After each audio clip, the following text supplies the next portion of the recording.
નમસ્કાર ખેડૂત ભાઈઓ, આજે આપણે વાત કરીશું પીએમ કિસાન સન્માન નિધિ 1થી 20મા હપ્તાની આ વિડીયોમાં આપણે માહિતી લેશું કે 1થી 20મા હપ્તાની ટોટલ માહિતી આ વિડીયોમાં આપણે સંપૂર્ણ માહિતી લેશું અને ખેડૂતો માટે નવા નિયમ જે છે તે ખેડૂતો માટે 2 નવા નિયમ લાગુ થયા છે. તે 2 નવા નિયમ કયા લાગુ થયા છે તે આ વિડીયોમાં આપણે સંપૂર્ણ માહિતી લેશું અને ખેડૂતોના ખાતામાં ₹18,000 સરકાર દ્વારા આપવામાં આવે છે. તે ખેડૂતોના ખાતા જે છે પીએમ કિસાન સન્માન નિધિના જે ₹18,000 તે જમા કરી દેવામાં આવશે. તો કઈ રીતે જમા થશે તે આ વિડીયોમાં આપણે સંપૂર્ણ માહિતી લેશું અને જો તમે અમારી ચેનલમાં નવા હોય તો ચેનલને સબસ્ક્રાઇબ કરી દેજો અને બેલ નોટિફિકેશન ઓન કરી દેજો, જેથી અમારો વિડીયો સૌપ્રથમ તમને પહોંચી જાય. અને તમે કયા જિલ્લામાંથી વિડીયો જોઈ રહ્યા છો તે આ વિડીયોમાં કમેન્ટમાં લખી દેજો. તો વિડીયો ચાલુ કરીએ.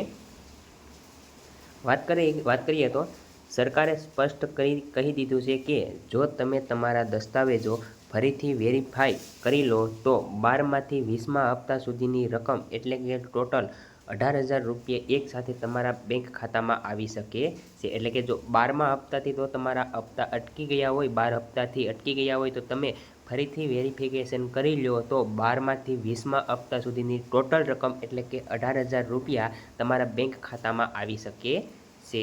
પીએમ કિસાન સન્માન નિધિ યોજના એટલે કે પીએમ કિસાન હેઠળ લાખો ખેડૂતો માટે મોટી ખુશખબરી છે.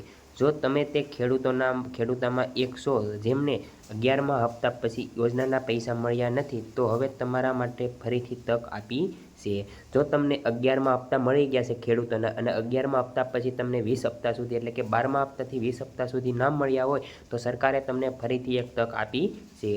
સરકારે સ્પષ્ટ કરી દીધું છે કે જો તમે તમારા દસ્તાવેજો ફરીથી વેરીફાઈ કરી લો તો 12માંથી 20મા હપ્તા સુધીની રકમ એટલે કે કુલ ₹18,000 એક સાથે તમારા બેંક ખાતામાં આવી શકે છે.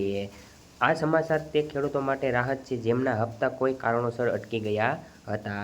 એટલે કે જો તમે 12મા હપ્તાથી જો તમે વેરિફિકેશન કરી લો તો 12 હપ્તાથી 20મા હપ્તા સુધીની ટોટલ ₹18,000 તમારા બેંક ખાતામાં એક સાથે સરકાર દ્વારા આપવામાં આવશે. આગળ વાત કરીએ તો હકીકતમાં સરકારે પીએમ કિસાન યોજનાને વધુ સારી બનાવવા માટે કેટલાક ફેરફારો કર્યા છે, જેમાં આધાર સીડિંગ, ઈ-કેવાયસી, જમીન રેકોર્ડ સાથે લિંક કરાવવું અને આધાર સાથે જોડાયેલી પેમેન્ટ સિસ્ટમ જેવા પગલાં સામેલ છે.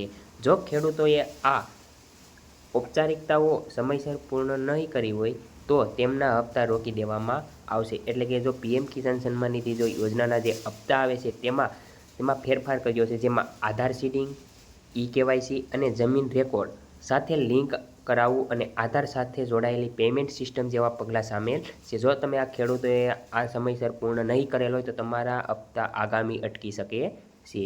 જેમ કે પીએમ કિસાનના 12મા હપ્તા માટે જમીન રેકોર્ડ સાથે લિંક કરવું જરૂરી હતું. એટલે કે 12 હપ્તા જ્યારે 12મો હપ્તો આવ્યો ત્યારે જમીન રેકોર્ડ સાથે લિંક કરાવવું ફરજિયાત હતું. તે જ રીતે 13મા હપ્તા માટે આધાર સાથે પેમેન્ટ સિસ્ટમ લાગુ કરવામાં આવી છે. 15મા હપ્તા માટે ઈ-કેવાયસી અનિવાર્ય કરી દેવામાં આવ્યું હતું.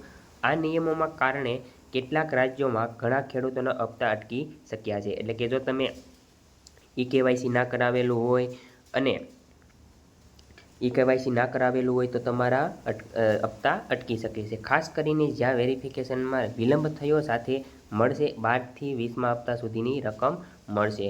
જો તમે 12 હપ્તાથી 20 હપ્તા સુધી જો તમે વેરિફિકેશન કરી લો તો તમને 12 હપ્તાથી 20મા હપ્તા સુધીની ₹18,000 રકમ મળી શકે છે. હવે જો તમે આ શરતો પૂર્ણ કરો છો તો અટકેલા બધી હપ્તા એક સાથે મળી શકે છે. કૃષિ રાજ્યમંત્રી રામનાથ ઠાકુરે જણાવ્યું કે જે ખેડૂતો હવે દસ્તાવેજો પૂર્ણ કરશે તેમને 12થી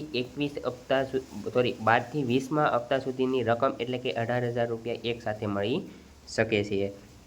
જે કૃષિ રાજ્યમંત્રી જે છે રામનાથ ઠાકુરે જણાવ્યું કે જો તમે દસ્તાવેજો પૂર્ણ કરી લેશો તો તમને 12 હપ્તાથી 20મા હપ્તા એક સાથે ₹18,000 તમને ખેડૂતોના ખાતામાં આપવામાં આવશે. તો મિત્રો, ખેડૂત ભાઈઓ, તમને જો આ વિડીયો પસંદ આવ્યો હોય તો ચેનલને સબસ્ક્રાઇબ કરી દેજો. જય હિન્દ, જય ભારત.